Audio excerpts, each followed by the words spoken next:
அக்கா எனக்கு ஹேண்ட் எப்படி கட் பண்ணுறது, கை எப்படி கட் பண்ணுறதுங்கிறத சொல்லித்தாங்க, ஒரு வீடியோ போடுங்கக்கா அப்படின்னு கேட்டிருந்தாங்க. அவங்களுக்காக தான், அவங்களுக்காக மட்டும் இல்லை, பிகினர்ஸ் எல்லாருக்காகவுமே இந்த வீடியோ நான் அப்லோட் பண்ணுறேன் பாருங்கள். ஃபஸ்ட்டு கைக்கு வந்து நம்ம 2 இன்ச்சு விட்டுக்கலாம்.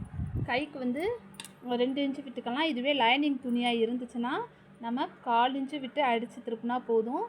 நம்ம 2 இன்ச்சு விட்டுக்கலாம். அளவு ப்ளவுஸ் வச்சு ஃபஸ்ட்டு சொல்லித்தரேன். அளவு ப்ளவுஸ் வச்சு நீங்கள் அடிக்கவே தானாகவே உங்களுக்கு மெஷர்மெண்ட் எடுக்கிறது எப்படிங்கிறது சொல்லி தந்துடும். ஸோ ஈஸியாகவும் புரியும். அதுக்கப்புறம் வந்து நீங்கள் இப்போவே மெஷர்மெண்ட்டு டேப் வச்சு அளவெடுத்து தைக்க ஆரம்பிச்சிங்கன்னா உங்களுக்கு கொஞ்சம் குழப்பமாக வரும். அதனால் ஃபஸ்ட்டு அளவு ப்ளவுஸ் வச்சு எப்படி தைக்கிறதுங்கிறத நீங்கள் கற்றுக்கங்க. நான் அப்படி தான் கற்றுக்கிட்டேன். இப்போ வந்து டேப் வச்சே நான் அளக்க ஆரம்பிச்சிட்டேன். ஏன்னா அது வந்து எனக்கு பழகிருச்சு. அந்த எல்லா அளவுகளும் எல்லா மெஷர்மெண்ட்டுகளுமே இதுக்குன்னா இவ்வளோ அளவு தான் அப்படிங்கிறது எனக்கு தெரியும். அதனால் நான் வந்து இப்போ டேப் வச்சும் அளவெடுக்க சொன்னால் அளவெடுப்பேன், அளவு ப்ளவுஸ் வச்சும் நான் ஸ்டிச் பண்ணுவேன். இப்போ கையோட சுற்றளவு இங்கே பாருங்கள், கையோட சுற்றளவு. ப்ளவுஸ் ரொம்ப சுருக்கமாக இருந்துச்சுன்னா நீங்கள் வந்து லைட்டாக அயர்ன் பண்ணிக்கோங்க. சில பேர் வந்து இப்போ நம்ம மற்ற நேரமெல்லாம் நல்ல ப்ளவுஸாக போடுவாங்க, தையல் கடைக்கு தரும்போது மட்டும் ரொம்ப பழைய ப்ளவுஸு, சுருங்கி போன ப்ளவுஸு, பிஞ்சு போன ப்ளவுஸை தருவாங்க. அது ஏன்னே எனக்கு ஒன்றும் புரியலை. இந்த இருக்கா, கை சுற்றளவு நம்ம எடுத்துட்டோம். இப்போ கையோட உயரம் எடுக்கலாம். கையோட உயரத்தை பாருங்கள், இங்கேருந்து இதுதான் கையோட உயரம். இது கையை அடிக்கிறதுக்கு, அதாவது கையை நம்ம சொல்கிறேன் ஜாயின் பண்ணுறதுக்கு, இதுதான் கையோட உயரம். இப்போ அடுத்து சொல்கிறேன் பாருங்கள், இங்கே பாருங்கள். இதை வந்து இப்படியே போட்டும் நம்ம வந்து அளவெடுக்கலாம். 2 மெத்தட் இருக்குது. நான் இன்றைக்கி ஒரு மெத்தடில் நான் உங்களுக்கு சொல்லித்தரேன். இங்கே பாருங்கள்,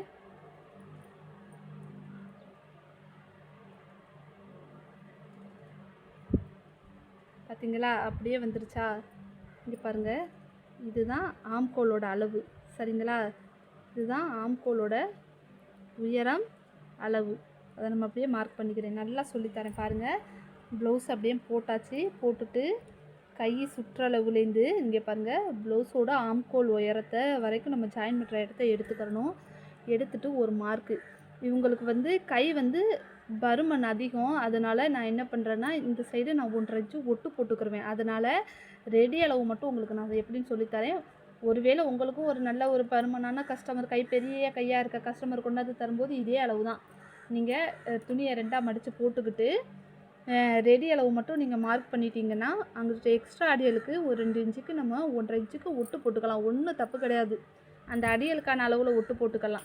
மெயினில் ஒட்டு வரும்போது தான் பார்க்க கொஞ்சம் நல்லா இருக்காது, ஃபினிஷிங் நீட்டாக தெரியாது. இந்த போட்டாச்சா? அடுத்து இங்கே பாருங்கள், அவ்வளோதான்.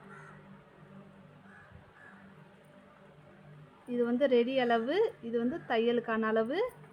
அதே மாதிரி ரெடி அளவு, தையலுக்கான அளவு. இதில் இன்னொரு மெத்தட் இருக்குது, அதை நான் உங்களுக்கு அடுத்த வீடியோவில் நான் சொல்கிறேன். இங்கே பாருங்கள்,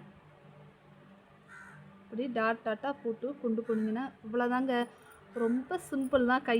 இதை போட்டுட்டு நீங்கள் அதுலேருந்து 2 இன்ச்சு மடக்குங்க, இதுலேருந்து 2 இன்ச்சு வளைங்க, இப்படி கொண்டு வாங்க, இப்படி கொண்டு வாங்கன்னு. இப்போ நம்ம உள்ளே குடஞ்சி விட்டுவோம் இல்லையா பகுதி, அந்த உள்ளே குடஞ்சி விட்டுற பகுதிக்கு மட்டும் நீங்கள் இங்கேருந்து ஒரு 2 இன்ச்சில் 2 இன்ச்சு வேணால் ஒரு 1.5 இன்ச்சே போதும் தான். இந்த இருக்கு இல்லையா, 1.5 இன்ச்சு, 1.5 இன்ச்சுலேருந்து இங்கே இருங்க.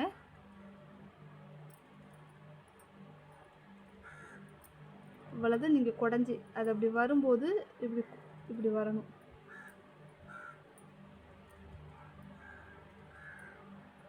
இதுதான், இவ்வளோதாங்க, ரொம்ப சிம்பிள். ஃபஸ்ட்டு ப்ளவுஸோட மறுபடியும் இன்னொரு தடவை சொல்கிறேன் பாருங்கள். ப்ளவுஸோட உயரத்தை எடுத்துக்கிறோம். ப்ளவுஸோட உயரம் எடுத்தாச்சு. இது வந்து அடியலுக்கான அளவு. அடுத்து ப்ளவுஸோட சுற்றளவு, கையோட சுற்றளவு எடுத்தாச்சா? அடுத்து இங்கே பாருங்கள், நான் எந்த அளவு சொல்கிறேன்னா கையிலேருந்து ஆம்கோல் அளவு இருக்கு இல்லையா, கையிலேருந்து ஆம்கோல் அளவு, அந்த கையிலேருந்து ஆம்கோல் அளவு இந்த இருக்குது. இது ரெடி அளவு, இது தையலுக்கான அளவு. இங்கிட்டலாம் நான் 1.5 இன்ச்சு எக்ஸ்ட்ரா தையலுக்கு நான் ஒட்டு போட்டுக்கிறேன், ஒன்றும் பிரச்சனை இல்லை. இப்போ உங்களுக்கு வந்து ரெடி அளவு மெஷர்மெண்ட் மட்டும் சொல்லித்தரேன். ரொம்ப ரொம்ப ஈஸி. பயப்படாமல் தையல் தொழில் கற்றுக்கங்க. நம்மளை வந்து யாருக்கிட்டையுமே தையல் தொழில் நம்மளை போய் நிற்க விடவே விடாது. என்னடா இன்றைக்கி நம்ம கையில் 100 இல்லையே, செலவுக்கு காசு இல்லையேனா யார் மூலமாவது 1000 வரும். இதுதான் அந்த தையல் தொழிலில் உள்ள வந்து ஒரு பெரிய நம்பிக்கையே. 100 இல்லைன்னு நினைக்கும்போது 1000 தரும். நமக்கு வந்து இன்றைக்கி நமக்கு செலவுக்கே கையில் காசு இல்லைன்னு நினைக்கும்போது நம்மளுக்கு யார் மூலமாவது, எந்த கஸ்டமர் மூலமாவது காசை கொண்டாந்து தர வைக்கும். நீங்களும் ஈஸியாக டைலரிங் கொஞ்சம் கஷ்டப்பட்டு கற்றுக்கிட்டிங்கன்னா நாளைக்கு வாழ்க்கையில் நல்ல நிலைமைக்கு போகலாம். இப்படி கையை கட் பண்ணுறதுங்கிறத பாருங்கள்.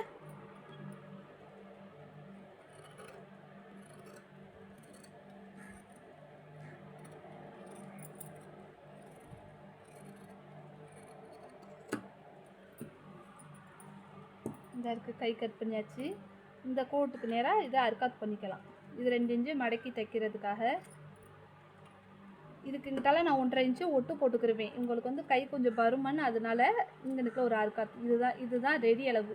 இதுவும் கூட தையலுக்கான அளவு தான். இங்கே பாருங்கள், இந்த நடு சென்டரில் ஒரு அர்க்காத் பண்ணிக்கலாம். அர்க்காத் பண்ணிவிட்டு இப்போ நம்ம குடஞ்சி வெட்டணும் இல்லையா, காற்று நிற்கிது, நல்லா காற்று நிற்கிது.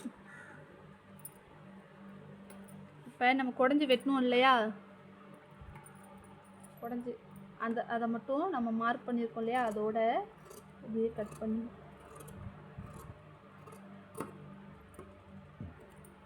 அவ்வளோதான். இங்கே இருக்கிற ஒரு அர்க்காத்து. ஏன்னா சில நேரம் நமக்கே ஃப்ரண்ட் எது பேக் எதுன்னுங்கிற ஒரு குழப்பம் வந்துடும். மாற்றி அடிச்சுட்டு அப்புறம் பிரிச்சுக்கிறோம். அதாவது பேக் சைடு வர கையை முன் பக்கமும், முன் சைடு வரது பேக் சைடும் அடித்து திருப்பிடுவோம். அப்புறம் நம்ம பிரிச்சுக்கிட்டு உட்காந்துருக்கணும். அதுக்காக தான் இந்த அர்க்காத் போட்டோன்னா இதை ஃப்ரண்ட் சைடு ஜாயின் பண்ணணும், இந்த பேக் சைடு ஜாயின் பண்ணணுங்கிறத ஈஸியாக ஜாயின் பண்ணிக்கலாம்.